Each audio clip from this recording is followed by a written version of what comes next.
Hi, my name is Renee Oakes, and this is my capstone project on introducing students to trade work. Today's society pushes kids towards college. They claim that if you don't go to college, you can't be successful in life. However, a lot of our students are very unprepared for college. They feel even more unprepared to enter the workforce. A lot of kids are unsure of what they want to do as a career.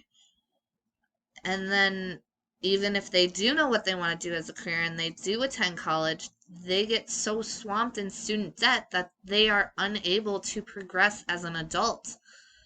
They are unable to take out a mortgage on a house because they are swamped in student debt. And then for students that don't go to college and just want to go into the workforce, they're so unexperienced that they can't get hired. Employers today require 2 to 3 years of experience for an entry-level position. How do they expect an 18-year-old fresh out of high school to have that type of experience if high school doesn't offer that to them?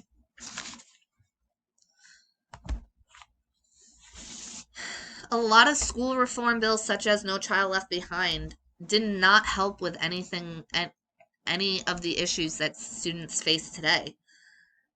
The No Child Left Behind Act, enacted in 2002 by the Bush administration, created standardized tests for all states. They now have to require students to take these standardized tests in order to get federal funding. Schools need to meet a certain number of students passing this standardized test to get the federal funding. Making these standardized tests have to have lower expectations because no two students are the same. And then this also brings about the teach to the test method.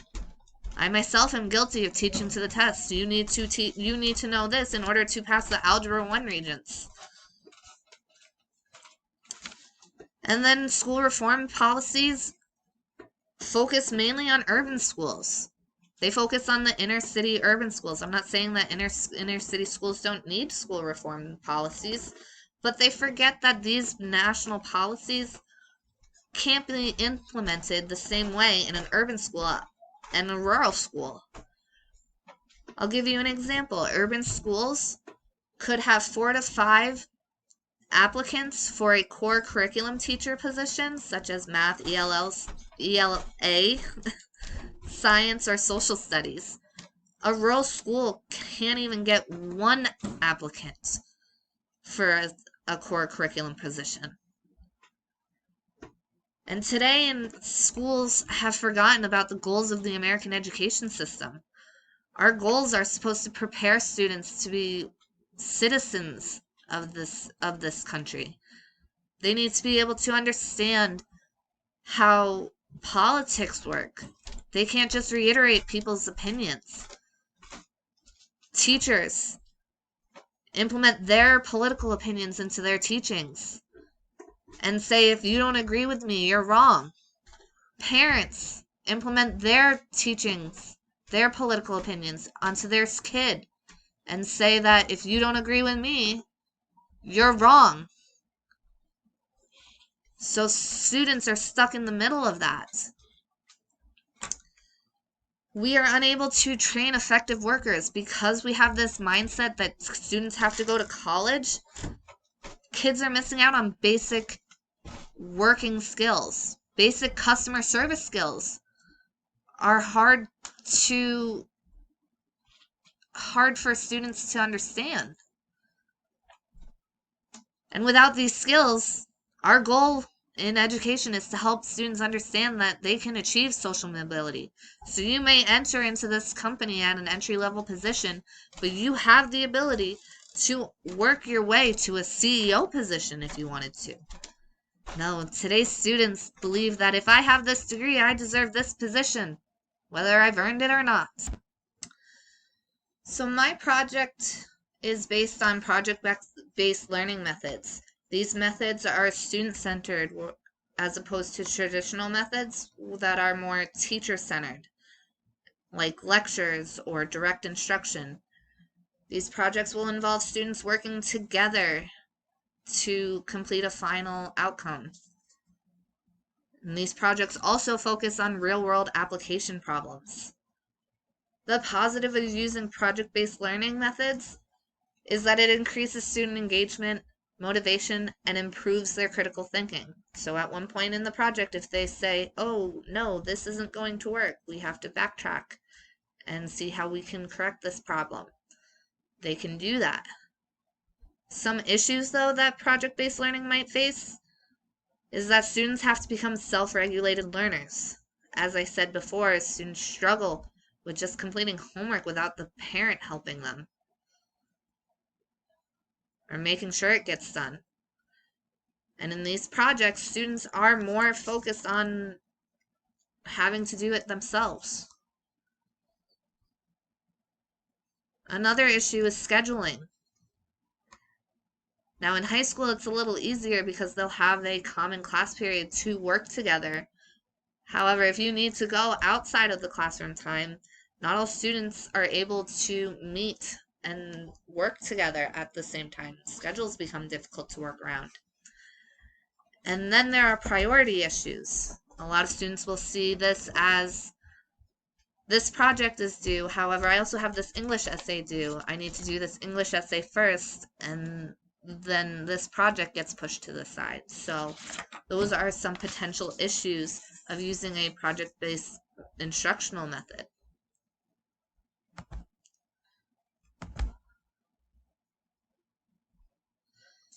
These projects will also focus on vocational training, which promotes school completion for disengaged students. So students who don't have a prayer in the world or belief in themselves that they can attend college and are just trying to get through high school with no interest with the bare minimum work, this type of project could re-engage them in schooling, in completing that high school degree, in earning good grades. This project could create more experiences for students, open them up to a whole new world of opportunities and career paths. And it increases probability of employment. If they can't afford to go to college or a trade school, this project could open them up to potential employers in the area that they could work with. Same goes with service learning. Service learning helps incorporate the community into it. Again, offering up employment availability after high school. It promotes reflective analysis, so students have to look back at what they're doing and see if they can correct it. And then it also increases personal and interpersonal development. They won't be able to get that job after high school if they don't have the interpersonal skills to create a rapport with the consulting professional. So here's my curriculum plan. It will start in 7th grade for all students as a CTE credit for schools that struggle to find tech teachers. They'll start by designing a floor plan of a house. Each individual student will design their own floor plan. They'll be introduced to a computer software program to help them create professional-looking plans. In 8th grade, they'll go more in depth. They'll learn about the structural aspect of the house. They'll learn about electrical and plumbing experience. And in 9th grade, they'll start focusing on interior design and start testing their structural integrity plans.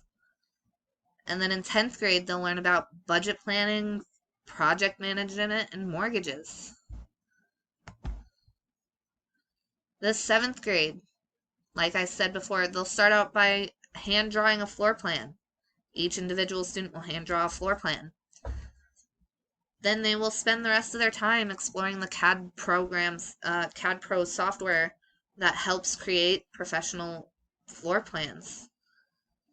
During this activity, they will consult a professional engineer and learn how to draw, learn how to do mechanical drawings.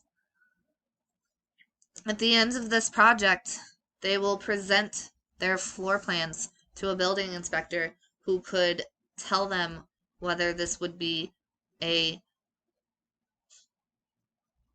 suitable building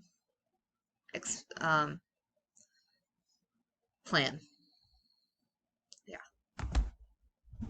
In 8th grade, they're going to go more in depth into their plans. They will start learning about foundations, the different styles of foundation, whether they want a slab, a crawl space, or a full foundation. They'll learn about all the different methods of creating that foundation, whether they want to use blocks, foam blocks, or cement blocks, or all those other different materials. They'll be introduced to that stuff.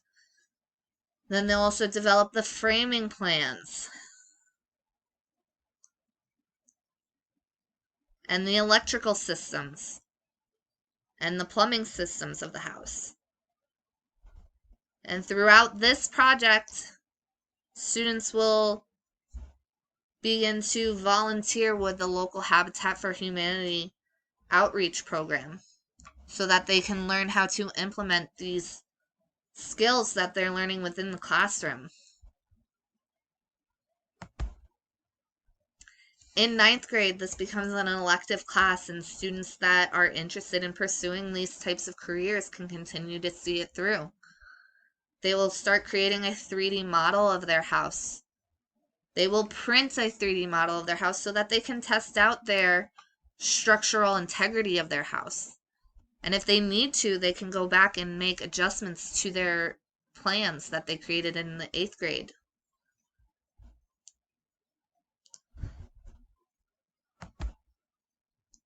Also in 9th grade, they will start discussing about the interior of the house. They'll start determining cabinets for the kitchens, for the baths. They'll determine flooring, whether they want hardwood, laminate, or carpet. They'll determine things such as light fixtures and sinks and all that stuff. In 10th grade, for the first semester, they'll start going through the materials list. They'll learn how to budget plan. They'll create a materials list. And then if they see, oh no, I don't want to spend that much, they can go back and they can adjust their designs to fit within a budget that they believe is doable. In the second semester, they'll start talking about the mortgage process. They'll learn about how to escrow taxes into their mortgage. They'll learn about how to determine their monthly mortgage payments. And they'll consult with a local bank about the whole mortgage process, which also opens up the opportunity to go into a banking career. As I said before, throughout this project, they will volunteer at their local Habitat for Humanity outreach program. They will learn how to, they will work alongside professionals to create these houses. They will help people in need. They'll earn volunteer hours, which are required for graduation. They'll also be able to network and make contacts and connections with people in these industries that they might need down the road.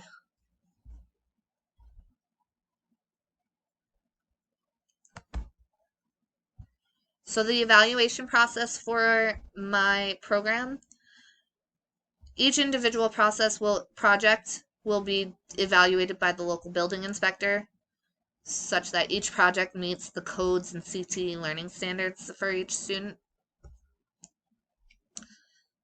And then to determine the overall program's success, students who have gone through the entire program will submit exit interviews.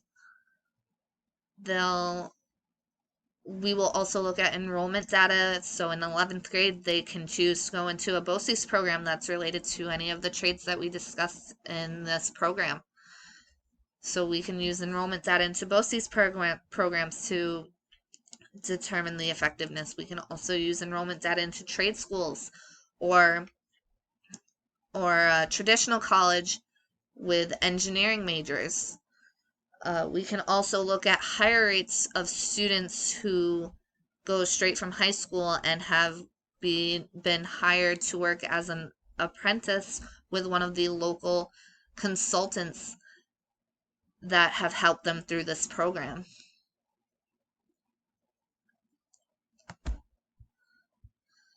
Now, while this program is more specific to the construction trades, it is not unable to be adjusted to meet other types of trades such as auto mechanics.